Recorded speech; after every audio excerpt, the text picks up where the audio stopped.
ನಮಸ್ತೆ, ನನ್ನ ಚಿಕ್ಕ ಸ್ನೇಹಿತ. ಇಂದು ನಾವು ತುಂಬಾ ಮೋಜಿನ ವಿಷಯದ ಬಗ್ಗೆ ಮಾತನಾಡೋಣ.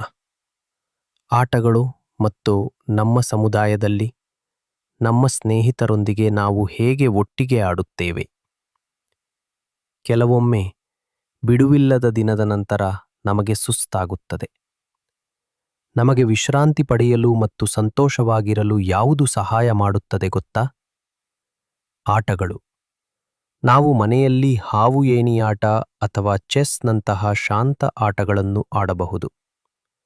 ಈ ಆಟಗಳು ಮನರಂಜನೆಗಾಗಿ ಇವೆ ಮತ್ತು ಅವು ನಮ್ಮ ಕಣ್ಣುಗಳಿಗೆ ಮತ್ತು ಬುದ್ಧಿವಂತಿಕೆಗೆ ಸಹಾಯ ಮಾಡುತ್ತವೆ. ಇತರ ಸಮಯಗಳಲ್ಲಿ ನಾವು ಆಟದ ಮೈದಾನದಲ್ಲಿ ಹೊರಗೆ ಆಡುತ್ತೇವೆ.